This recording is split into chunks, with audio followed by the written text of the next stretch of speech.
Amém, irmãos? Espero que os irmãos estejam bem. Vamos estar abrindo o nosso texto base, 1 Samuel 5. Versículo 1 diz assim: Os filisteus, pois, tomaram a arca de Deus e a trouxeram de Ebenezer a Asdod. Até aqui. Vamos orar. Senhor, eu oro pela Tua palavra, pedindo que o Senhor venha nos dando entendimento dela, me capacitando a transmitir a palavra com graça, com sabedoria, e que eu possa ser um instrumento em Tuas mãos, Pai, para a edificação de Tua igreja. E que o Senhor venha dando também sabedoria aos irmãos, e que todos nós possamos aprender de Ti, como usarmos essa palavra de maneira prática no nosso dia a dia. Sê conosco, capacita a Tua igreja, no nome de Jesus. Amém. Amém, irmãos? No último capítulo, só para relembrar os irmãos, houve uma batalha. Os israelitas congregaram contra os filisteus. E no primeiro encontro, 4.000 homens morreram. Aí eles fizeram uma reunião se perguntando por quê. E entenderam que precisavam levar a Arca da Aliança para o campo de batalha, na esperança de transformar a arca praticamente num talismã, num objeto que de maneira automática iria trazer a vitória para eles. Isso nada mais é que um talismã, um objeto de sorte. Porque as coisas não funcionam assim. Veja, a presença da arca nas vitórias do livro do Êxodo, nas vitórias lá no Pentateuco, na tomada da Terra Prometida, ela veio porque o povo era um povo obediente e Deus havia determinado que ele daria a terra em resposta até à própria obediência do povo. E o contrário também era verdadeiro. Quando o povo desobedecia, maldições viriam sobre o povo. Então o que acontece? A religião vazia muitas vezes acredita que só porque eu penso algo vai acontecer. E naquele dia os israelitas perderam mais de 30.000 homens. Hofni e Finéias foram mortos. Eli tomou um susto tão grande que caiu da cadeira e morreu também com o pescoço quebrado. E a arca foi levada para a terra dos filisteus. Isso jamais aconteceu na história de Israel. Foi o auge da desobediência. Nós temos que lembrar que nós estamos aqui no tempo dos juízes. E no tempo dos juízes, por aproximadamente 300 anos, o povo vivia desobedecendo e ficava cativo. Aí obedecia, Deus levantava um juiz, libertava o povo. E eles foram indo nessas indas e vindas, até que Deus ele vem e arranca a arca do meio do povo. Por que aquilo aconteceu? Porque Deus determinou. E a arca é levada para a terra dos filisteus. E os filisteus o que fazem? Versículo 2. Tomaram os filisteus a arca de Deus e a colocaram na casa de Dagom e a puseram junto a Dagom. O que está acontecendo aqui? Cada país, cada reino tinha o seu deus nacional. Dagom era o deus dos filisteus. É interessante que Dagom é conhecido como deus peixe. Imagina a figura de uma sereia, mas uma sereia masculina. Esse é Dagom. Ele é metade homem e metade peixe. A tradição, o folclore deles ensinava que Dagom era o pai do deus Baal, que era adorado em toda aquela região, uma adoração muito forte a Baal. Qual era o hábito do povo? Para dizer que o seu Deus deu a vitória contra o outro povo, eles traziam os deuses, os utensílios de culto do outro povo para o seu templo. Seguindo essa tradição, foi o que eles fizeram. Pegaram a arca e colocaram dentro do templo do deus Dagom, para mostrar o seguinte: olha, Dagom nos deu a vitória sobre o Deus de Israel e sobre o povo israelita. E aí o que acontece? Versículo 3. Levantando-se, porém, de madrugada, no dia seguinte, os de Asdode, eis que Dagom estava caído, com o rosto em terra, diante da arca do Senhor. E tomaram a Dagom e o tornaram a pô-lo no seu lugar. O que acontece? Acordaram de manhã, abriram o templo. Como é que estava Dagom? Caído com o rosto em terra. Só que eles não se fizeram conta. Eles acharam que algo aconteceu. Colocaram o Deus, o ídolo, de volta. E vida que segue. Só que na noite seguinte, olha o que vai acontecer. Versículo 4. E levantando-se de madrugada, no dia seguinte pela manhã, eis que Dagom jazia caído com o rosto em terra, diante da arca do Senhor, e a cabeça de Dagom e ambas as palmas das suas mãos estavam cortadas sobre o limiar, somente o tronco ficou a Dagom. Por isso, nem os sacerdotes de Dagom, nem nenhum de todos os que entram na casa de Dagom, pisam o limiar de Dagom em Asdode, até o dia de hoje. O que aconteceu? Para mostrar que foi uma ação sobrenatural, Deus corta a cabeça de Dagom e as duas palmas. Era uma estátua de pedra maciça. Entendeu? Não sei exatamente se era de pedra, mas era maciça. Quando acorda de manhã, está cortado. Dagom está prostrado com a cabeça e as mãos postradas. Aí o que acontece? No misticismo do povo, eles acham que aquele lugar ficou amaldiçoado. Que lugar é aquele? É a soleira, o limiar. Era a proteção, o batente para proteger do sol no templo. E aí o que eles fazem? Embaixo daquilo, eles pararam de pisar, com medo do quê? De serem amaldiçoados pelo Deus de Israel. E ali eles reconhecem que foi uma ação sobrenatural. Porque era inegável, Deus manda um sinal notório, sem discussão nenhuma. E o que começa a acontecer? Versículo 6. Porém, a mão do Senhor se agravou sobre os de Asdode, e os assolou, e os feriu com hemorroidas, em Asdode e nos seus termos. O que acontece? Veja, essas hemorroidas aqui, a palavra no original dá a entender que foram tumores e feridas na região genital.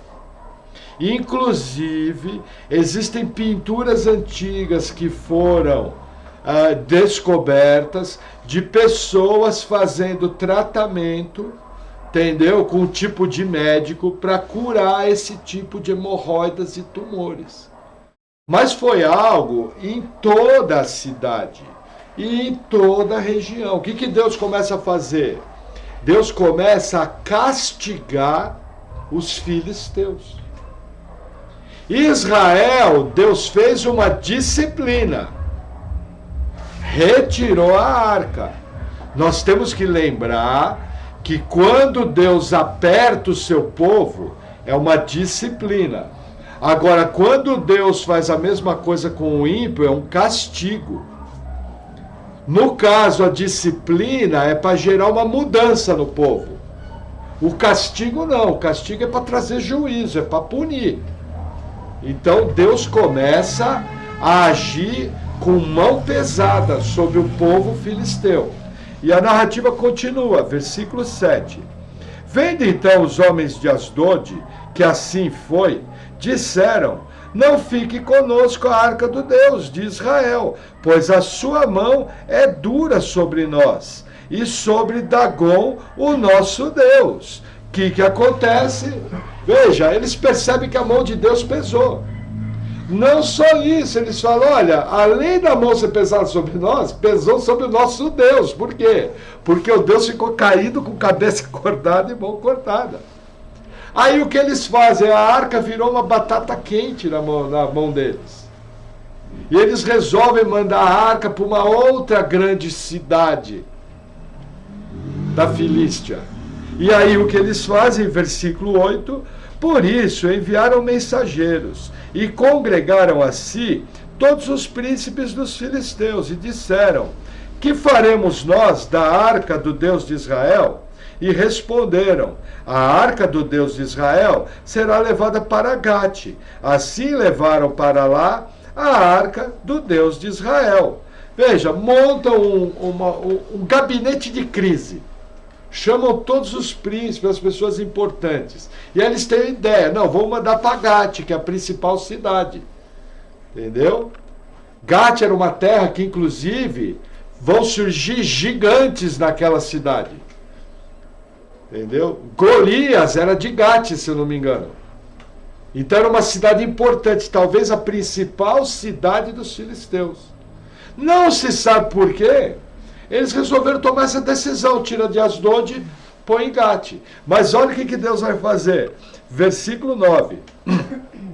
Sucedeu que, assim que a levaram, a mão do Senhor veio contra aquela cidade, com muito grande vexame, pois feriu os homens daquela cidade, desde o pequeno até o grande, e tinham hemorroidas nas partes íntimas, que aconteceu a mesma peste. Inclusive, eu estava consultando alguns autores. Muitos acham que também Deus feriu com aquela doença chamada peste bubônica, transmitida pelo rato. Naquela época não havia antibióticos. A medicina não tinha uma quimioterapia tão forte quanto hoje. E por que eles acham isso? Mais à frente nós vamos ver o motivo. Porque provavelmente toda essa doença estava sendo transmitida, Deus usando os ratos. Nós temos que entender que Deus usa tanto meios miraculosos, como cortar a cabeça de um ídolo e cortar as mãos de um ídolo, como também Deus usa meios naturais. Isso é normal na maneira de ação do nosso Deus. Ele é soberano. Ele age da maneira que quiser. Existe uma chance muito grande de Deus estar usando os ratos para transmitir a sua peste. Nós temos que lembrar, por exemplo, no Apocalipse, que quando uma casta de demônios for liberada, Deus vai usar uma casta de demônios para espalhar uma enfermidade terrível. Deus é soberano. Ele escolhe a maneira que ele vai agir. Agora, vamos tentar imaginar. Aquelas cidades não tinham saneamento básico. Provavelmente não havia uma coleta de lixo eficiente. Vocês imaginam a quantidade de ratos que havia nessas cidades? Se Deus realmente, como parece, estava usando os ratos para transmitir a peste, vocês imaginam o tamanho do estrago? Gente, não havia água tratada, não havia rede de esgotos. Foi uma dura peste sobre o povo. E aí o que os de Gate fazem? Versículo 10. Então enviaram a arca de Deus a Ecrom. Sucedeu, porém, que, vindo a arca de Deus a Ecrom, os de Ecrom exclamaram, dizendo: transportaram para nós a arca do Deus de Israel, para nos matarem, a nós e ao nosso povo. E enviaram, e congregaram a todos os príncipes dos filisteus, e disseram: enviai a arca do Deus de Israel, e torne para o seu lugar, para que não mate nem a nós nem ao nosso povo. Porque havia mortal vexame em toda a cidade, e a mão de Deus muito se agravara ali. E os homens que não morriam eram tão atacados com hemorroidas, que o clamor da cidade subia até os céus. Veja, quando os de Ecrom veem que a arca foi mandada para eles, ficaram indignados. Falaram: vocês querem nos matar? Por quê? Porque essa doença começou a provocar morte. E quem não morria começou a ter uma dor terrível.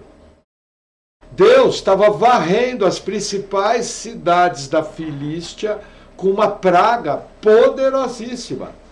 Aí eles fazem uma segunda reunião. E nessa segunda reunião acontece algo interessante. Você percebe que eles se arrependeram rapidamente.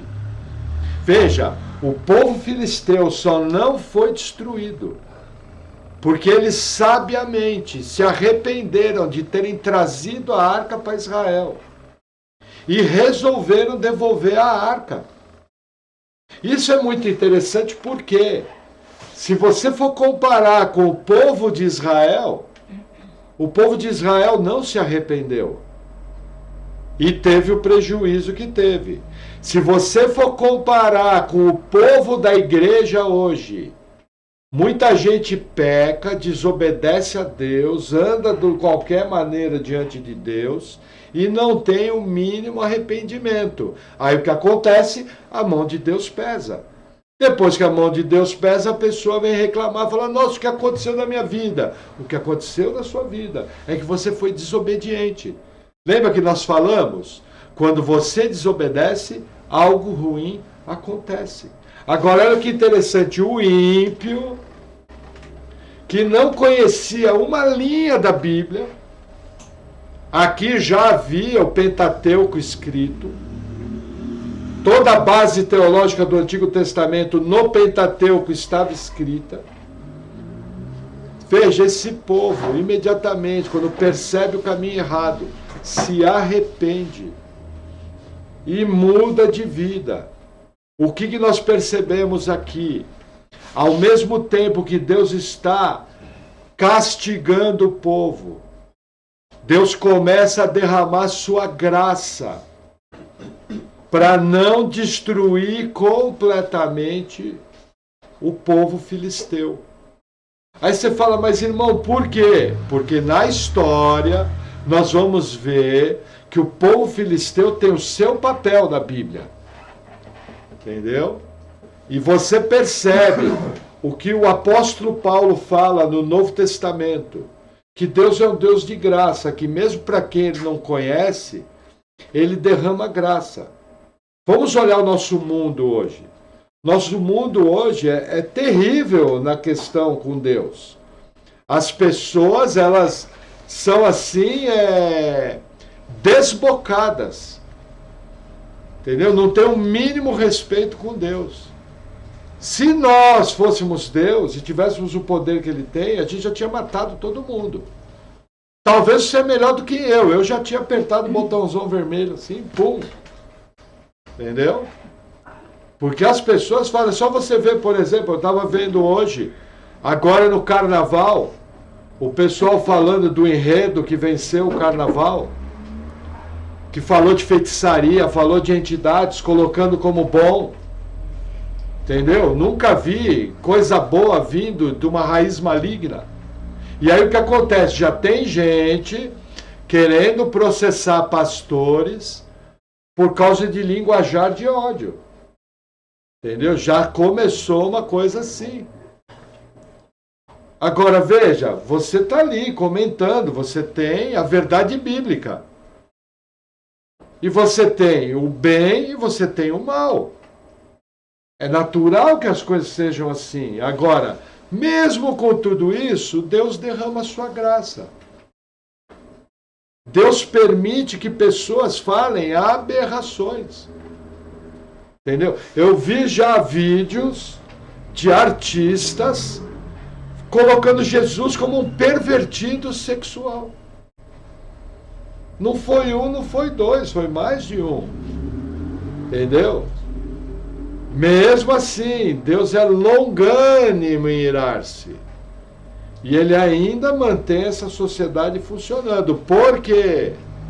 Porque ainda existem eleitos a serem salvos. Deus tem uma história que ele escreveu, que ele determinou, e tudo que ele assim determinou e decretou vai se cumprir. Mas nós temos que perceber que os dias para a igreja estão se tornando gradativamente mais difíceis, gradativamente mais afronta, gradativamente mais ofensas.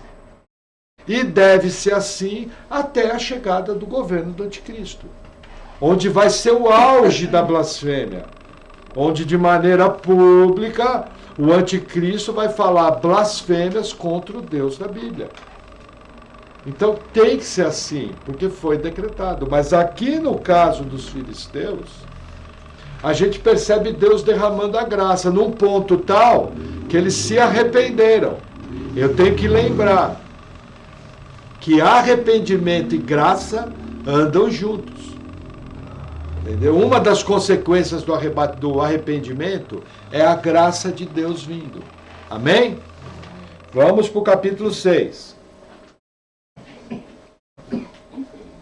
1 Samuel 6, versículo 1 diz assim: Havendo, pois, estado a arca do Senhor na terra dos filisteus 7 meses, os filisteus chamaram os sacerdotes e os adivinhadores, dizendo: Que faremos nós com a arca do Senhor? Fazei-nos saber como a tornaremos a enviar do seu lugar. Olha que interessante, 7 meses de sofrimento. Não sabiam o que fazer. O que eles fazem? Vamos chamar os nossos religiosos. Eles são adivinhadores, eles são sacerdotes, eles devem saber o que fazer com a arca. Como nós vamos mandar essa arca embora? Por quê? Eu imagino, o texto não diz, que a turma não queria chegar nem perto da arca. Imagina você saber que está todo mundo ficando doente, morrendo, sofrendo. Você não vai querer nem passar perto.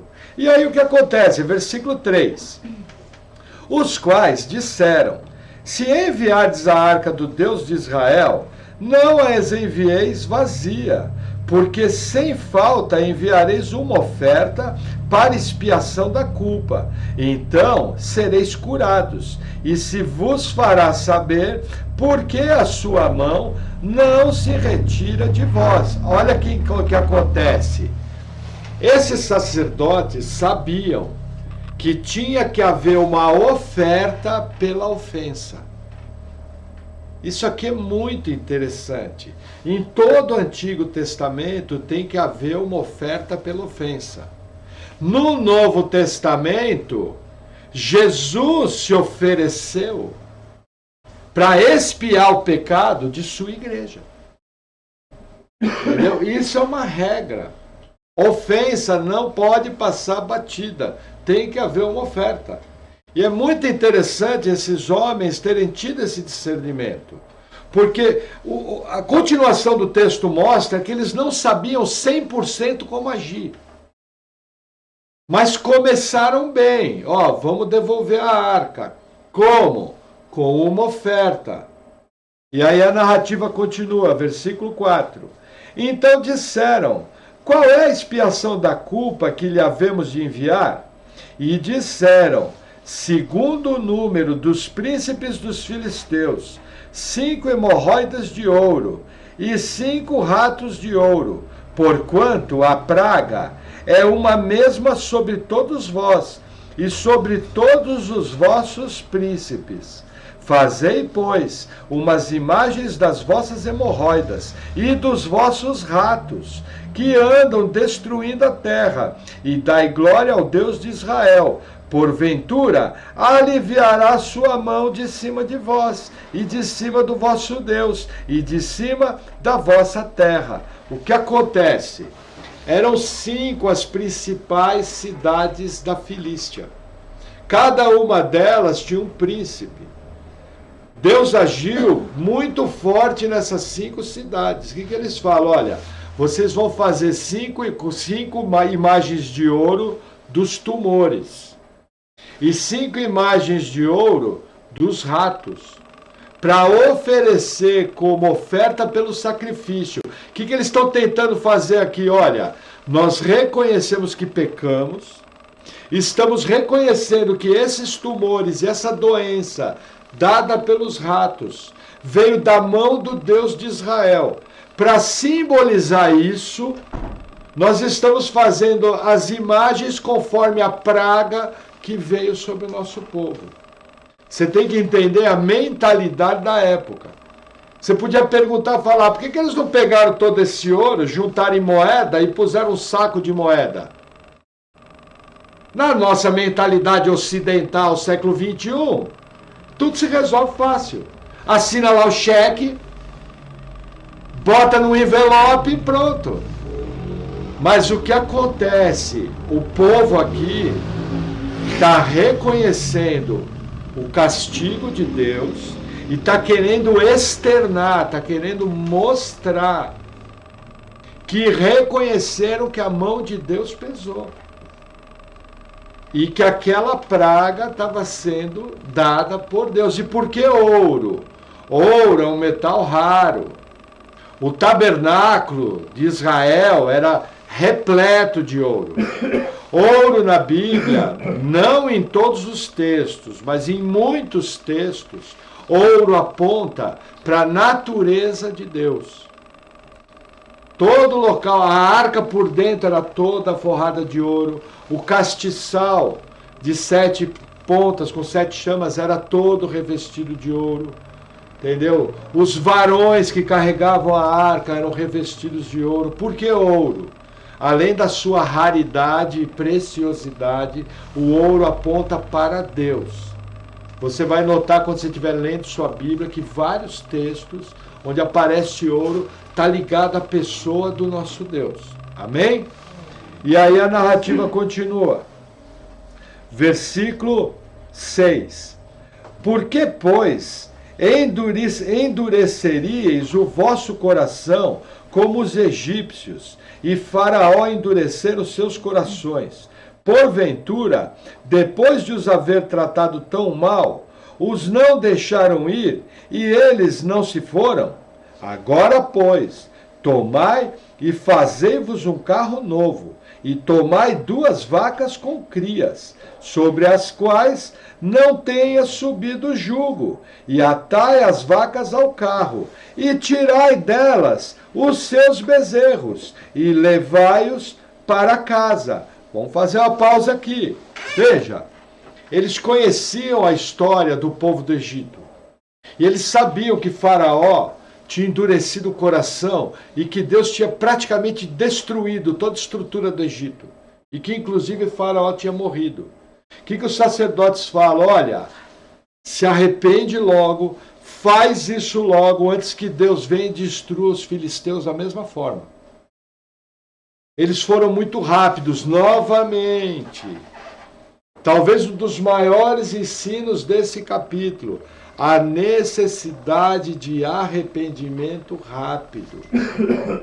As pessoas enrolam, as pessoas demoram, as pessoas pecam contra o Deus de Israel, tratam o pecado de maneira banal, como se fosse algo simples, desobedecem na maior e não se arrependem.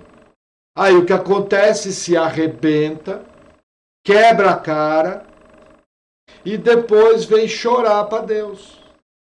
Sendo que era muito mais fácil se arrepender rapidamente, romper com o pecado. Imagina nós que temos uma Bíblia totalmente escrita. Imagina esse povo aqui, que não conhecia praticamente uma linha da nossa Bíblia, tendo uma atitude dessa. É algo que eu tenho que parar para pensar. Agora, a proposta deles é interessante.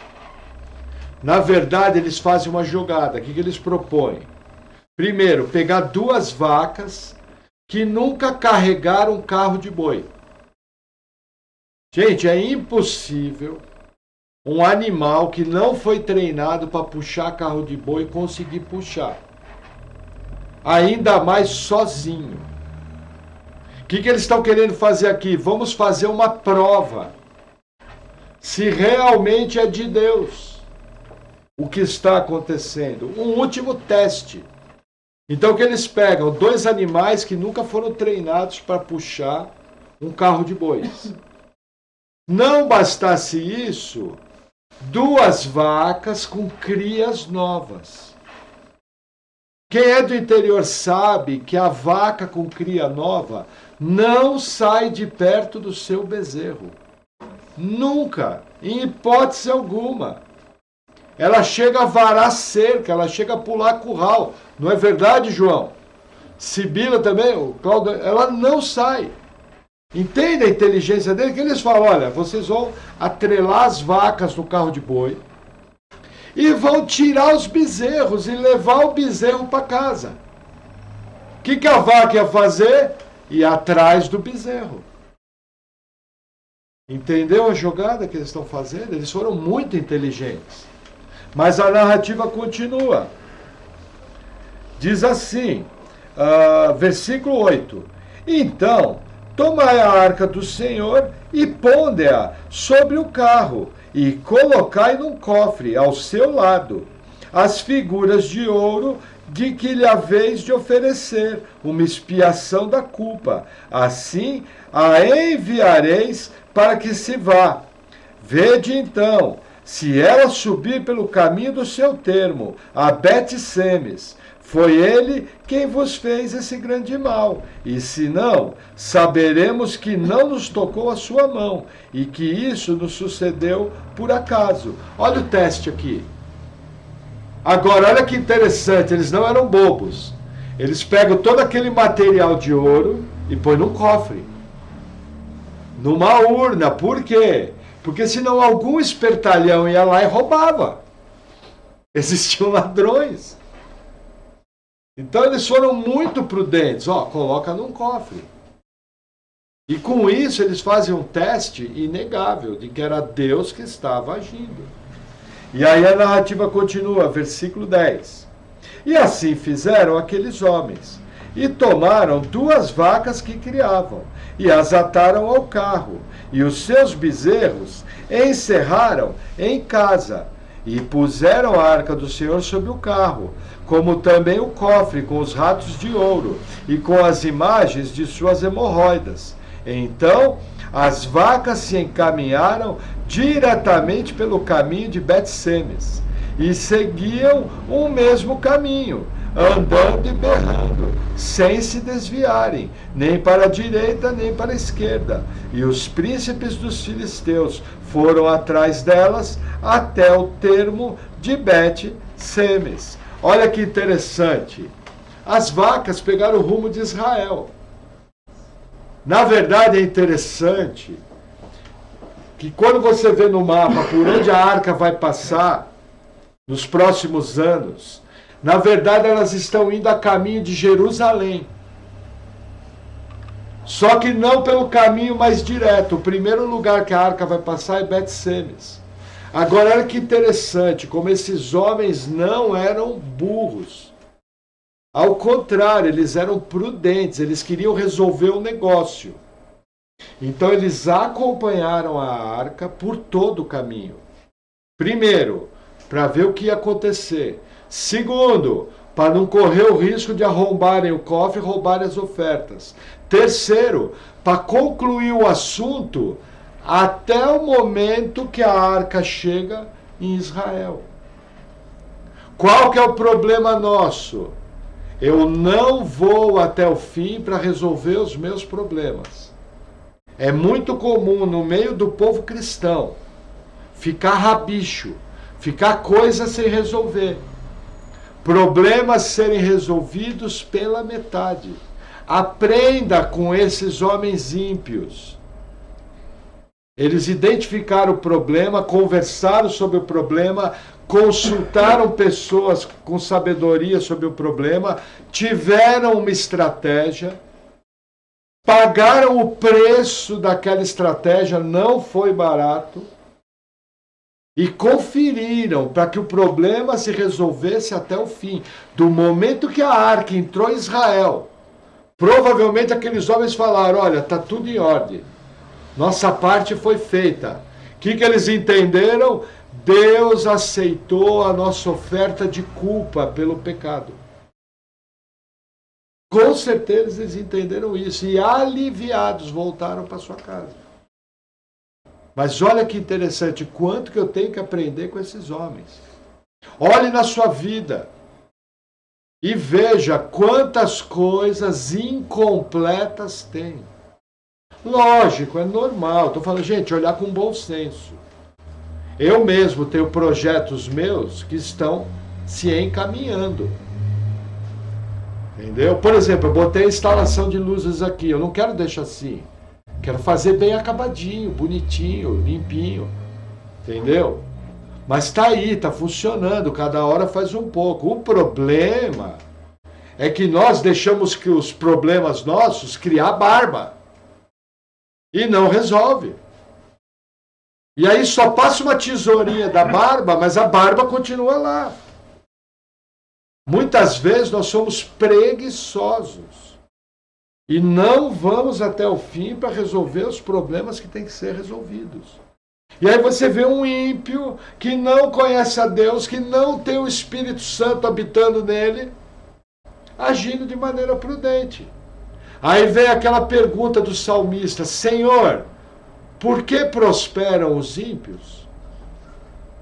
Lógico, a resposta de Deus é o seguinte: lá na eternidade você vai ver a diferença. Mas eu vou dar um palpite meu.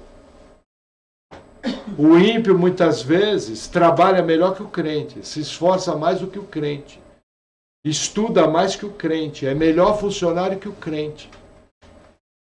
Tem muito ímpio aí querendo ser luz do mundo e sal da terra, coisa que o crente deveria fazer e não faz.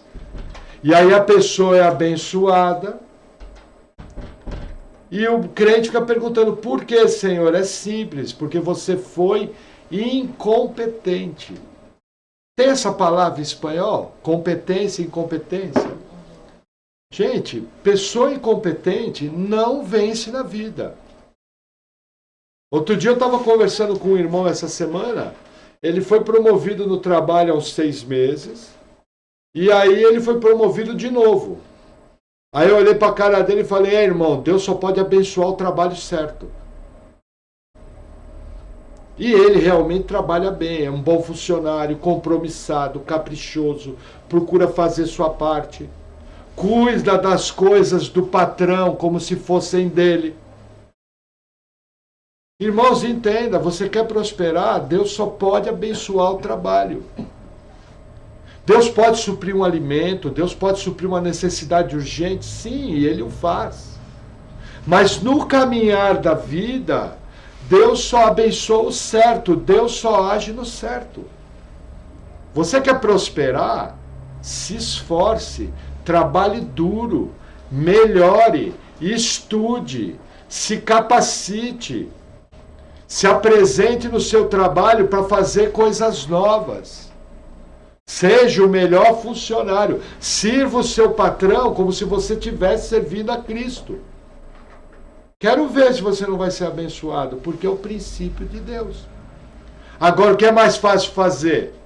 Eu contar uma mentira bíblica para você, falar para você, dar todo o seu dinheiro, até o seu dente de ouro você vai botar no gasofilácio, e aí eu vou dizer: irmãos, vai sair daqui, vai ser abençoado. Não vai, você vai sair daqui mais pobre. Porque não é apenas ofertar. Ofertar é importante? Sim.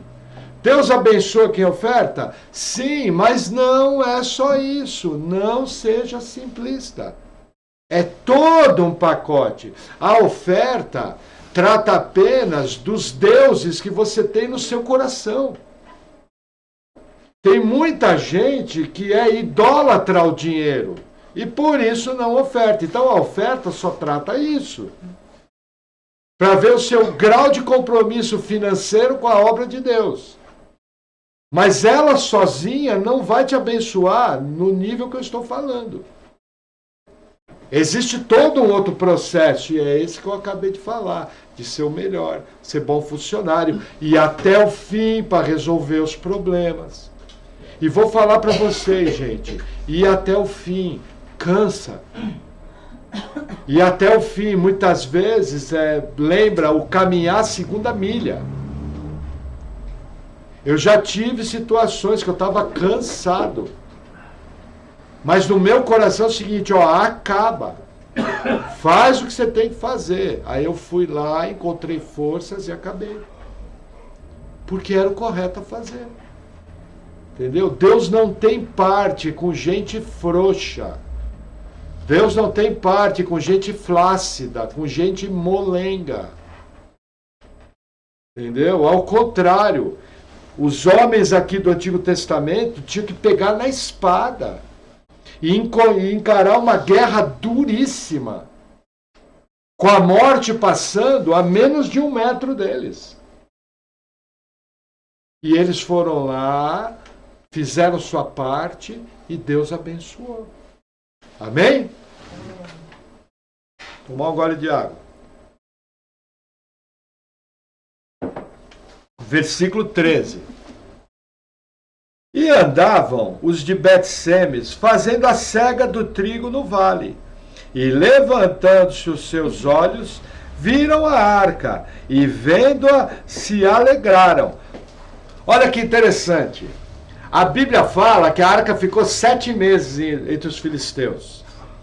Aí a Bíblia fala que aqui era a colheita do trigo. Quando acontecia a colheita do trigo em Israel? Entre mês de maio e junho. Isso quer dizer que a arca passou entre os filisteus por todo o inverno. Agora imagina, o povo sofrendo, doente, morrendo, com dor, com infecção, com tumor e frio. Foram 7 meses que a arca passou lá. Vocês imaginam isso? Consegue pintar o quadro? Deus realmente, quando castiga, a mão pesa. Entendeu? E aí a narrativa continua, versículo 14. E o carro veio ao campo de Josué, o Bet-Semita, e parou ali onde havia uma grande pedra. E fenderam a madeira do carro, e ofereceram as vacas ao Senhor em holocausto. E os levitas desceram a arca do Senhor, como também o cofre que estava junto a ela, em que estavam os objetos de ouro, e puseram-nos sobre aquela grande pedra. E os homens de Bet-Semes ofereceram holocaustos e sacrifícios ao Senhor no mesmo dia.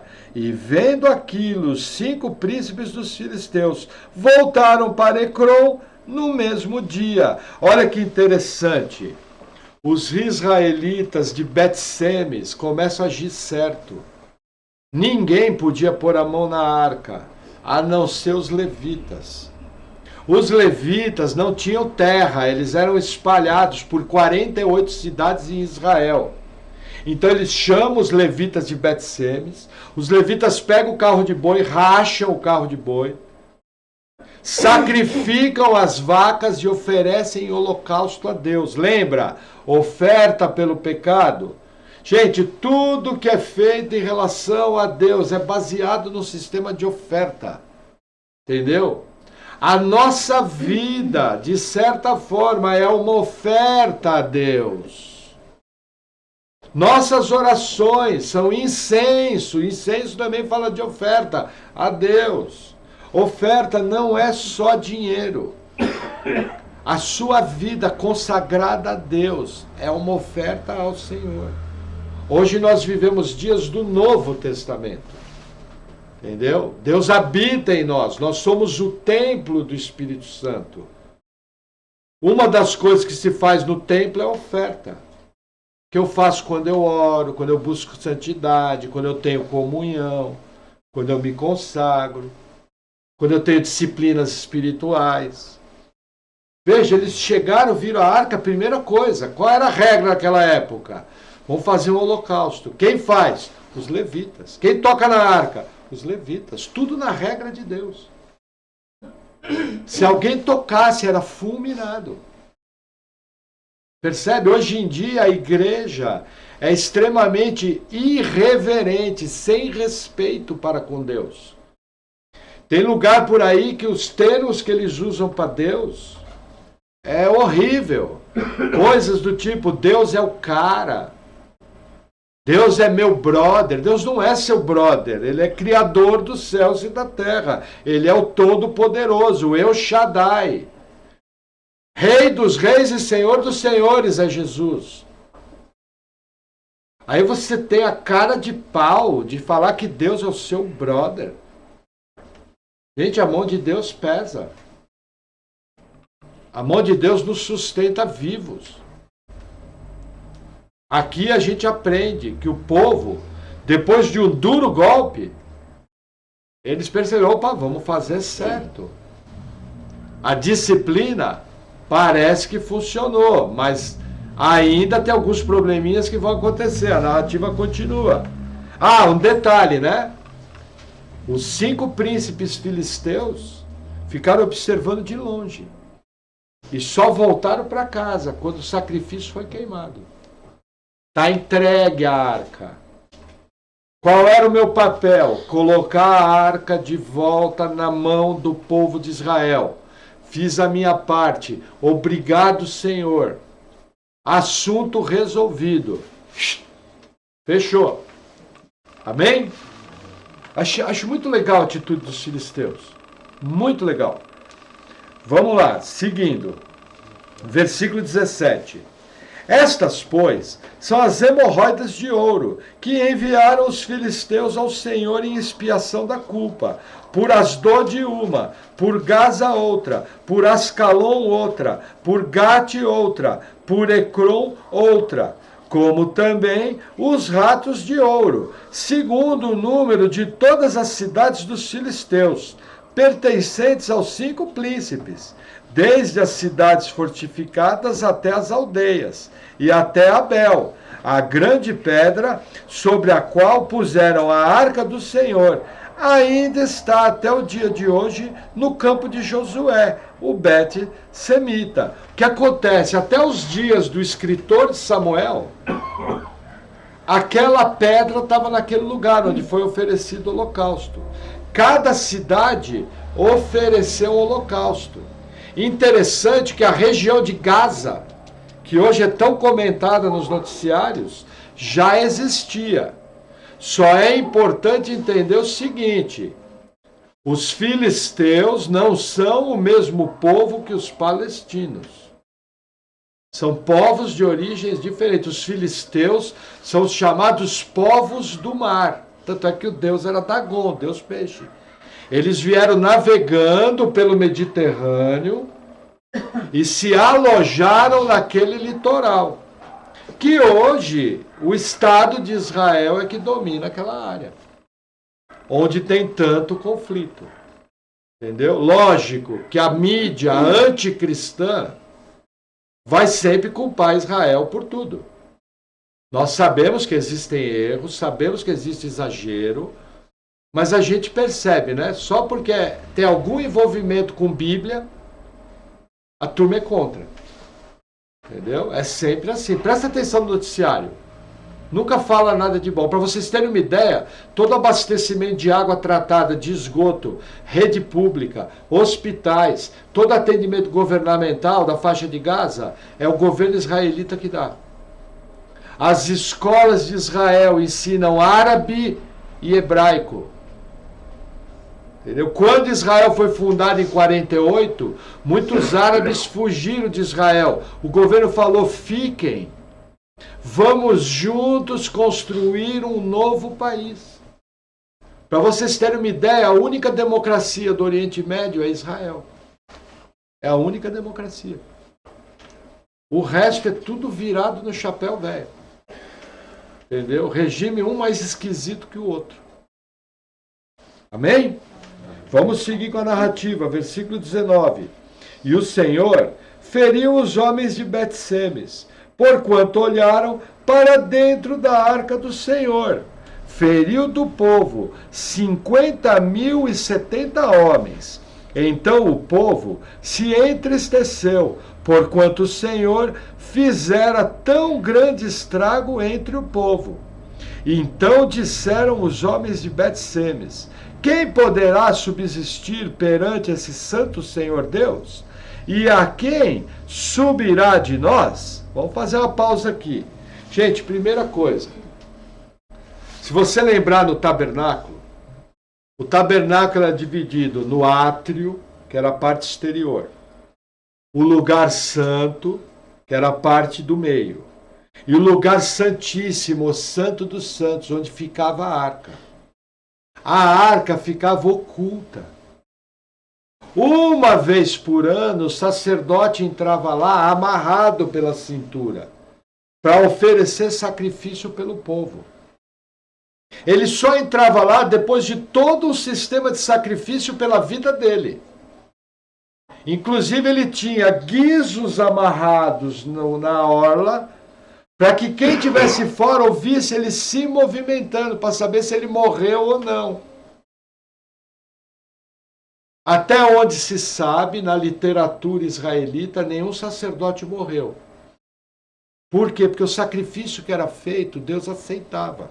Ele te colocava a gota de sangue na orelha direita, no polegar direito, no polegar do pé, todo o sistema para poder entrar. Agora você imagina, gente, olha o temor da arca de Deus. Chega essa arca, coloca em cima de uma pedra, o que os homens de Bet-Semes fazem?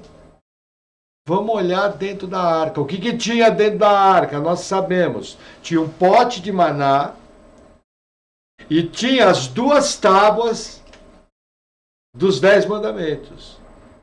Só que ninguém pode olhar a glória de Deus.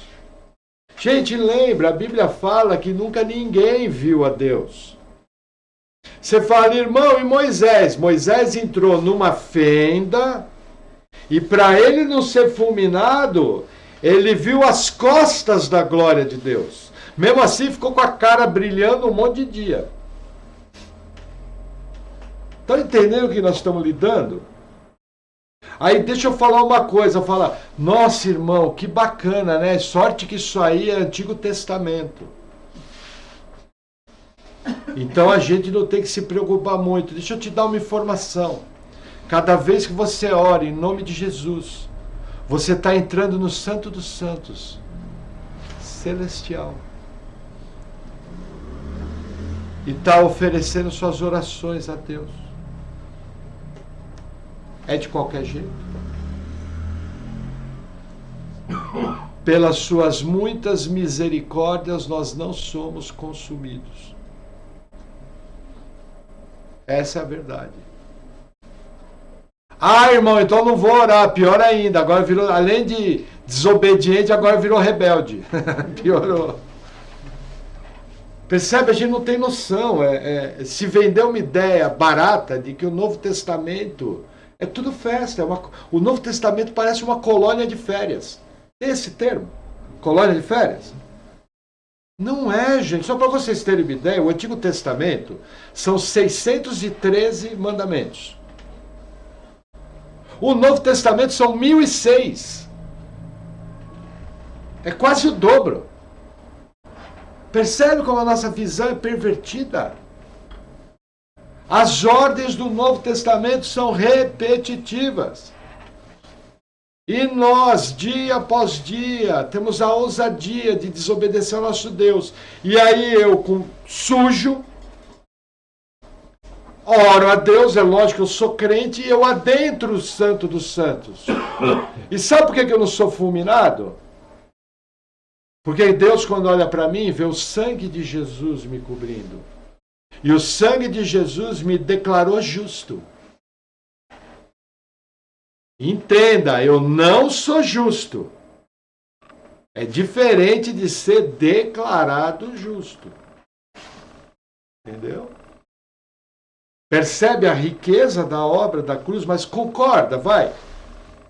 Eu sabendo que eu não posso comparecer diante de Deus de qualquer maneira. Custa uma confissão de pecado, uma reverência, um respeito. Não é ser religioso. Gente, eu encaro Deus como meu pai. Até a hora que eu fico tão empolgado com Deus que eu fico rindo que nem bobo. Quando eu vejo a criação, quando eu vejo as coisas que Deus faz, pareço um bobão. Mas de maneira nenhuma faltar com respeito, sabe? Ter reverência. O temor do Senhor é o princípio da sabedoria. O número que eles dão aqui, 50.070 homens, é um número questionável. O que acontece? O hebraico não tem números. O hebraico só tem letras. Aquela região de Bet-Semes fizeram descobertas arqueológicas.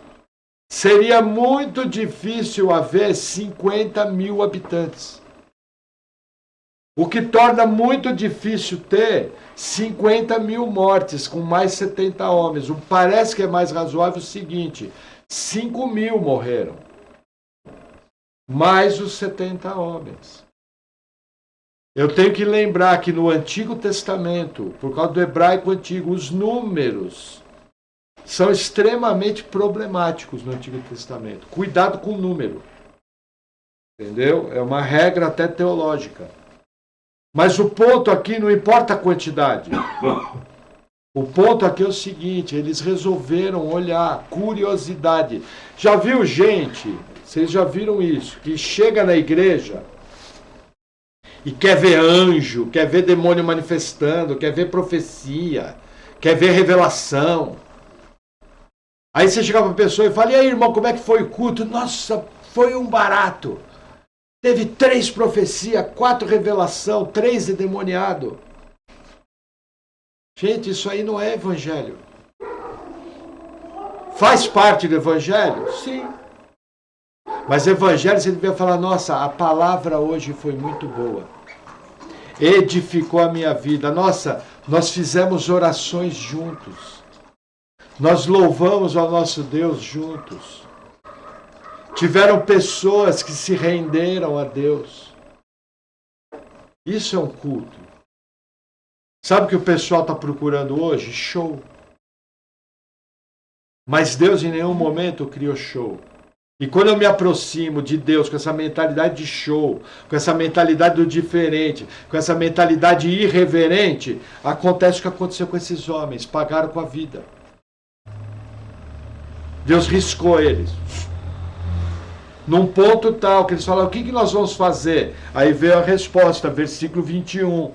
Enviaram, pois, mensageiros aos habitantes de Kiriat Jearim, dizendo, os filisteus remeteram a arca do Senhor. Descei, pois, e fazei-a subir para vós. Olha que interessante. A coisa foi tão horrível que eles não quiseram nem tocar na arca. Eles mandaram mensageiro e falaram, gente, os filisteus mandaram a arca, vocês não querem vir buscar? E a arca continua o seu itinerário em direção a Jerusalém. Só que agora ela vai para Kiriat Jearim. Agora eu pergunto, precisava ter havido essa tragédia? Em cima dessa tragédia, eu não tenho que me perguntar como servir a Deus? A maneira de me aproximar de Deus? A reverência que eu tenho que ter com Deus? Você chega no Brasil, os números do IBGE, que faz o censo de população, diz que no Brasil são praticamente 30 mil evangélicos, 30% de evangélicos. Olha, só se for evangélico mesmo, porque crente de verdade não dá 5%. A maioria não conhece Bíblia, não busca a santidade, vive uma vida fervendo em pecados e trata o Deus de Israel da maneira que bem entende. É o que a gente vê por aí. Ah, pastor, como é que você sabe disso? É só ver o testemunho deles no trabalho. É só ver o testemunho deles na família. É só ver o testemunho deles no dia a dia. Não venha me dizer que você é crente, que você serve a Deus, se sua vida é uma bagunça. Se você não tem consagração, se você não tem santidade, se você não busca diferença, se você não obedece a palavra. Você é um enganado, carregador de Bíblia, cantador de hino, que se não nasceu de novo, vai morrer aqui e acordar no inferno. Sem escapatória. Para de brincar de ser crente. Gente, isso aqui fazem 3.000 anos. Já havia pessoas que tratavam o Deus de Israel de qualquer maneira. Deus vem, julga o povo, mata 35 mil pessoas, arranca a arca, mata o sacerdote, mata os filhos do sacerdote. A arca volta, eles se aproximam da arca começando de maneira certa, de repente vão de maneira irreverente. Deus mata esses homens. E a pergunta é, até quando você vai continuar tratando Deus de qualquer maneira? Até quando você vai seguir as verdades de Deus de qualquer maneira? Gente, carta aos Gálatas, capítulo 6, fala, de Deus não se zomba. O que o homem plantar, certamente colherá. Como que você zomba de Deus? Principalmente tratando as coisas sagradas de qualquer maneira. Desobedecendo, não buscando santidade, não confessando o pecado, não orando, não lendo Bíblia, não vindo para culto, não fortalecendo os irmãos. Isso é zombar de Deus. Você diz que você serve a Deus com a sua boca, mas o seu coração está distante. E aí acontece o que acontece aqui, gente. Vida cristã não é para frouxo, é para gente firme. Vida cristã é para quem quer, não é apenas frequentar uma igreja e carregar uma Bíblia, é muito mais do que isso. É ter reverência, é obedecer. É realmente Deus ser o primeiro. É se arrepender dos pecados. Veja, quem nessa sala não tem pecado? Ninguém. Todo mundo é pecador. A pergunta é, como você lida com o seu pecado? Assim que você percebe, você se arrepende?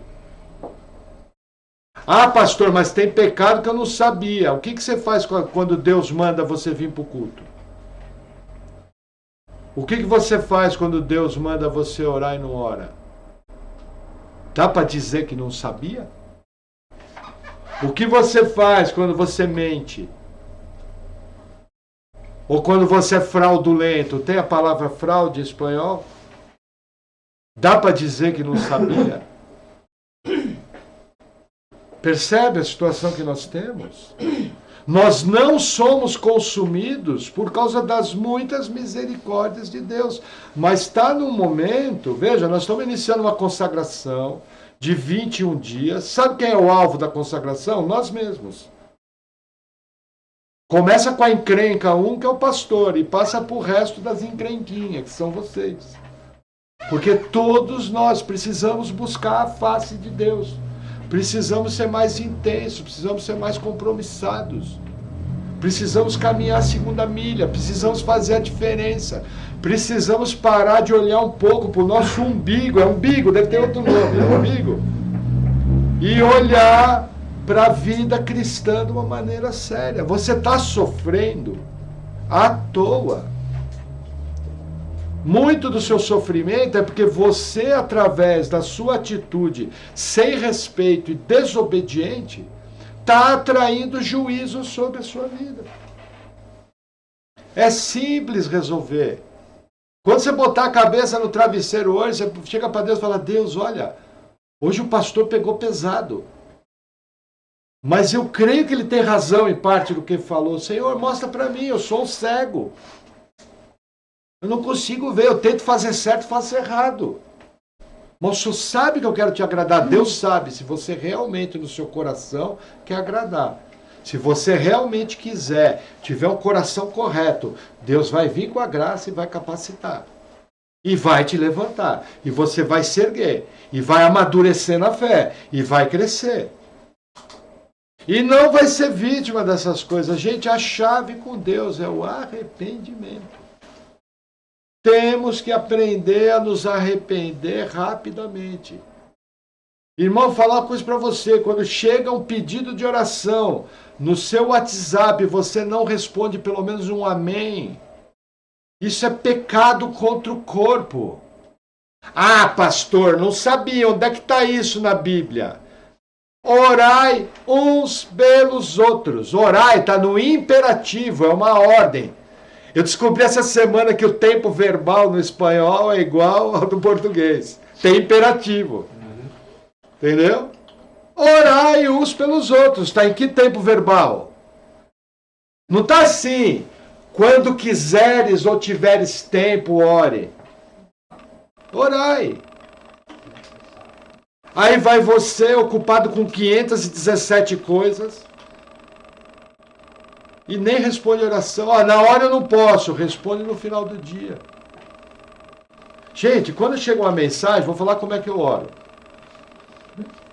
Senhor, em nome de Jesus, eu coloco a vida do irmão João e coloco esse pedido pela consulta médica que ele vai fazer. Capacita o médico, guia todo mundo, em nome de Jesus, amém. 19 segundos. Sabe, esse medicamento pode ser usado em caso de dente. Já viu propaganda de remédio? Eu oro assim. Eu pergunto, valeu? Sim, desde que foi sincero, desde que eu tinha confiança que alguém do outro lado está ouvindo. E por que eu fiz isso? Porque eu sou espiritual? Não, porque eu não sou maluco de desobedecer a palavra. Gente, eu não sou nada espiritual. Talvez a diferença minha e sua é que eu procuro obedecer naquilo que eu enxergo. Mas anda comigo do meu lado que você vai ver todos os meus defeitos. Mas uma coisa você não vai ver: desrespeito para com Deus. Aí não. Então assim, é tempo de botar a mão na cabeça, rever nossa escala de valores, rever nossas prioridades. Uma confissão de pecado é bem-vinda. Uma disposição nova do coração é necessário. E, gente, de uma maneira simples, começar a viver um cristianismo simples. Sem inventar. O que eu estou orientando vocês é o básico, que toda igreja faz, todo crente que conhece a Bíblia faz há 500 anos. O que é vida cristã? Vida cristã é orar, buscar santidade, se arrepender, ler Bíblia e frequentar culto. E no outro dia, você vai se arrepender, vai orar, vai ler Bíblia e vai frequentar culto. E no outro você vai frequentar culto, se arrepender, ler Bíblia e orar. E buscar santidade. E no outro. E assim vai ser. É simples, não tem segredo, não tem mistério. É dia após dia. Errou. Está dirigindo lá o carro, Senhor. Errei, me perdoa. Se aquilo for sincero, vale. Está lavando louça. Acabou de berrar com o marido. Pecado sério. Puxa, Senhor, eu sou uma encrenca mesmo, me perdoa. Só que aí vai para o marido e pede perdão também. Aí eu vou pegar pesado. Aí ele vai falar: meu amor, você me perdoa? Falar meu amor é pedir demais, não é mais? Mas esse seria o certo. Amém? Quem é que deu seu marido? Quem é que deu sua esposa? Foi o diabo? Não, foi Deus. Se Deus deu, os irmãos concordam que Deus tem o que é melhor para nós? Se Ele nos deu, é porque é o melhor para nós. Amém? Vamos orar?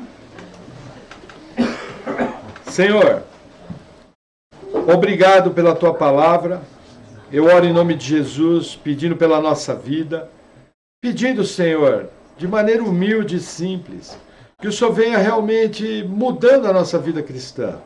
O Senhor venha removendo tudo aquilo que não te agrada, que o Senhor venha com o teu agir no nosso meio, que nós possamos estar realmente, de verdade, te buscando em primeiro lugar, que o Senhor venha, através da tua graça capacitadora, nos fortalecendo, e que nós possamos viver uma vida cristã simples, porém apaixonada. Te agradecemos por tudo, em nome de Jesus.